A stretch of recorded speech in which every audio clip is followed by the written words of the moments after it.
कृष्णा। आज हम भगवत गीता अध्याय 11 विराट रूप का 52 श्लोक करेंगे। बहुत ही महत्वपूर्ण श्लोक है। यहाँ भगवान श्री कृष्ण अर्जुन से बहुत ही महत्वपूर्ण बात कह रहे हैं अपने रूप के बारे में, अपने द्विभुज रूप के बारे में। जो दो हाथों वाला भगवान श्री कृष्ण का मुरलीधारी रूप है, उसके विषय में भगवान श्री कृष्ण कह रहे हैं कि हे अर्जुन, तुम मेरे जिस रूप को इस समय देख पा रहे उसे देख पाना अत्यंत दुष्कर है। यहाँ तक कि देवता भी इस अत्यंत प्रिय रूप को देखने की ताक में रहते हैं। देखिए, काफी समय से इस विषय में चर्चा हो रही है कि भगवान का जो नॉर्मल रूप है, नॉर्मल यानी यह जो दो हाथों वाला रूप है, वह रूप हर प्रकार, देखिए, किसी भी दूसरे रूप से बहुत बहुत सुंदर है। क्या खासियत है इस रूप की? क्योंकि इस रूप में भगवान श्री कृष्ण सबसे संबंध रखते हैं। यही भगवान का आदि रूप है। इसी रूप में भगवान श्री कृष्ण प्रेम करते हैं, प्रेम को स्वीकार करते हैं।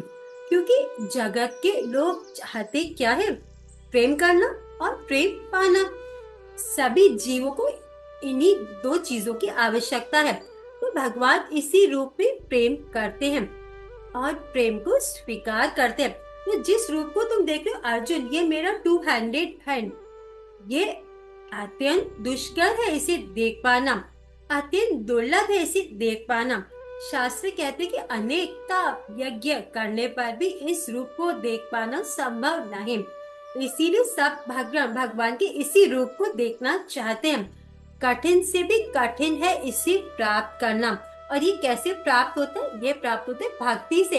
भक्ति कैसे की जाती है? भक्ति साधन रूप से की जाती है, राग रूप से की जाती है।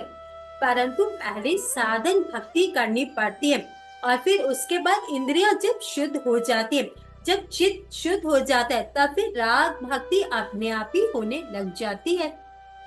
शास्त्रों में ऐसा वर्णन आता है, ब्रह्मा जी के जो पुत्रों के पुत्र हुए देवल मुनि, उन्होंने 60,000 सालों तक, हर समय तक तपस्या के बिना भोजन, बिना पानी, उनके पेट में इतनी ज्वाला उत्पन्न हुई कि उसी से उनके भीतर का जो शरीर था वह जल गया। रक्त मांस हड्डियां सब कुछ जल गया। फिर भी उनका मन श्री कृष्ण के ही चिंतन में लगा रहा। इतनी लंबी तपस्या के बाद उन्हें श्री कृष्ण का दर्शन प्राप्त हुआ। तब उन्होंने श्री कृष्ण की स्तुति की और फिर श्री कृष्ण के चरणों में ही उन्होंने अपना शरीर त्याग दिया। फिर उनकी आत्मा भगवान के चरणों में समा गई और फिर उन्हें एक दिव्य शरीर बाद में प्राप्त हुआ और उस दिव्य शरीर के साथ में भगवान के धाम गोलोक में गए और वो भगवान की पार्षद बनकर उनकी सेवा में लग गए। तो देखिए, समझने की बात ये है कि यह सतयुग की बात है। तो सतयुग में भगवत प्राप्ति का रास्ता था उनका ध्यान करना, तप करना, भगवान पे ध्यान लगाना। लेकिन कलयुग में तरीका है भगवान के नाम का कीर्तन करना, नाम जप करना। तो देखिए कितनी मुश्किल, 60,000 वर्षों तक तपस्या करी तब जाकर भगवान का दर्शन प्राप्त हो। और यहाँ कलयुग में थोड़ा सा समय सिंसियरली अगर कोई व्यक्ति भगवान की प्राप्ति के लिए, भगवान की सेवा के लिए साधन करेगा, नाम जप करेगा, तो उसे कृष्ण प्रेम प्राप्त हो जाएगा, उसे कृष्ण सदा के लिए प्राप्त हो जाएंगे। ब्रह्मा जी का भी उदाहरण आता है कि उन्होंने भी भगवान को प्राप्त करने के लिए 1000 सालों तक, ब्रह्मा जी के 1000 साल और बहुत लंबा समय होता है, तब तक उन्होंने तपस्या की। फिर तब उन्हें मंत्र दिया गया, फिर गायत्री मंत्र दिया गया। बांसुरी की ध्वनि में गायत्री मंत्र, कई लोग देखिए इस गायत्री मंत्र को जोर जोर से बोलते हैं, पर ये गायत्री मंत्र जोर से नहीं बोलते। जोर से बोलने की चीज तो हरे कृष्ण महामंत्र है, इसका संकीर्तन गायन होना चाहिए, पर बहुत से लोग ऐसा करते हैं। फिर उन्होंने देखिए शास्त्रों को कह सकते हैं अच्छे से उन्होंने नहीं पढ़ा। ये जो भगवान का रूप है, भगवान कह रहे कि देवता भी मेरे इस रूप को देखना चाहते हैं।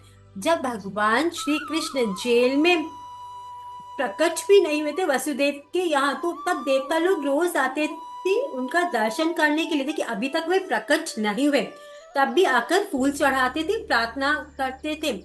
माता की को अक्सर देवता दिखाई देते थे। ब्रह्मा, शिव, नारद सब लोग आया करते थे और प्रार्थना स्तुति करते, हे प्रभु हम भाग्यशाली हैं कि जब आप प्रकट होंगे तब ये पृथ्वी असुरों के भार से बच जाएगी।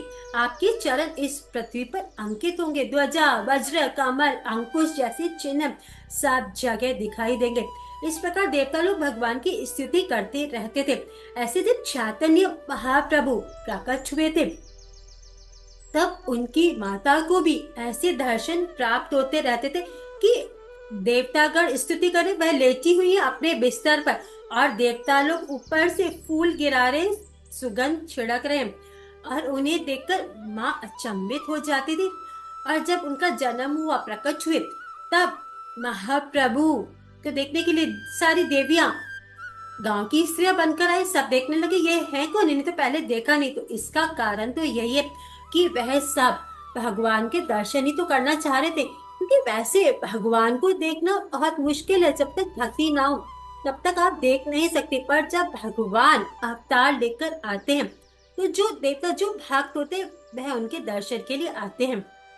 तो ऐसे भगवान का रूप इतना कमाल का है कि शास्त्रों में वर्णन आते कि जब श्री कृष्ण ने यह सोचा कि अब मैं पृथ्वी पर जाकर लीला करूंगा, हाँ लोगों का उद्धार करूंगा, अपने भक्तों को आनंद दूंगा, तो उन्होंने राधा रानी से कहा कि मैं गोलोक से ब्रज में जाकर प्रकट होऊंगा और तुम भी वृषभानु महाराज की पुत्री बनकर जन्म लेना।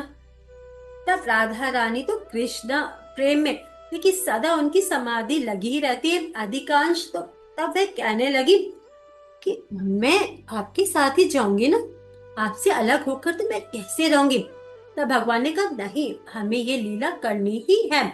तुम्हारी भी इच्छा है कि इस प्रकार की लीलाएं हो, इस प्रकार का आस्वादन हम करें जो गोलोक में संभव नहीं है। तो तब जो यह विरहा का भाव है, विरहा में रहकर जो प्रेम की आतुरता है, उसे एक्सपीरियंस करना है और जल कल्याण भी तो करना है। तो राधा जी ने कहा कि आपको देखे बिना तो मैं रह ही नहीं सकती हूँ, तो जब तक मैं आपको देखूंगी नहीं तो तब तक अपनी आंखें बांधी रखूंगी। तब कृष्ण बोले कि ठीक है, तुम अपनी आंखें बांधी रखो और तब फिर मैं तुम्हें दर्शन दूंगा।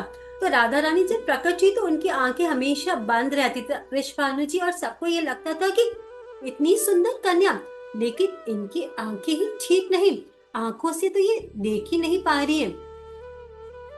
लेकिन हकीकत ये थी कि राधा रानी आंखें बंद करके कृष्ण का नित्य दर्शन कर रही थी। और जब वृषभानु ने नंद बाबा और सबको बुलाया कि हमारी यहाँ पुत्री हुई है, और तब कृष्ण बहुत छोटे थे, और जब श्री कृष्ण आए 1-1.5 साल बाद, तो जब कृष्ण राधा रानी के पास पहुंचे तो उन्होंने आंखें खोल दी और अपने स्वामी, अपने नाथ को, राधा रानी ने पहले उन्हीं के दर्शन किए। तो भक्ति भी तो ऐसे ही करते थे, सुबह उठकर सबसे पहले भगवान का दर्शन करते, भगवान का चित्र सामने रखते, फिर आंखें खोलकर सबसे पहले राधा माधव, राधा श्याम सुंदर को देखते और वास्तव में आंखों से कृष्ण की सेवा होती। सांसारिक लोग अपने को देखते, अपने को सजाते रहते हैं, लेकिन भगवान के भक्त भगवान के रूप में इस प्रकार से मग्न हो जाते हैं कि वे तो अपने को भूल जाते हैं। कृष्ण भक्ति में उनका इतना एब्जॉर्प्शन होता है कि उन्हें ये ध्यान ही रहता कि मैं हूँ कहाँ, मैं कहाँ हूँ। बस कृष्ण कृष्ण कृष्ण, कृष्ण के चिंतन में, कृष्ण भावना में ही रहते हैं। तो ये बहुत सुंदर लीला भगवान अपनी प्रिया के साथ करते हैं। तो कहने का अर्थ है कि भगवान का बहुत सुंदर रूप है, लेकिन जो भगवत तत्व को नहीं जानते या बहुत कम जानते हैं, जो कृष्ण के बारे में बहुत कम जानते हैं, वो कहते हैं कि इनका तो कोई रूप वगैरह नहीं होता, इन्हें तो देख ही नहीं सकते, इन्हें देख ही नहीं सकते, होता ही नहीं तो क्या देखेंगे। तो ऐसे कई कई सिद्धांत वर्ल्ड में चल रहे और बहुत सारे नौसिखिया लोग इसी सिद्धांत में रहते हैं। जब तक भक्तों का, वैष्णव का संग नहीं होगा, तब तक भगवान की पर्सनैलिटी, भगवान का रूप, भगवान की क्वालिटीज, इस विषय में हमें पता ही नहीं चलता। तो भक्ति करें, साधन भक्ति करें, नियमों का पालन करें और विशेष रूप से निरअपराध होकर, बिना निंदा किए हुए, दूसरों की निंदा को त्याग कर हरि नाम करें और आपको भी भगवान के सुंदर रूप, सुंदर प्रेम के दर्शन होंगे, भगवत तत्व की प्राप्ति होगी। हरे कृष्ण।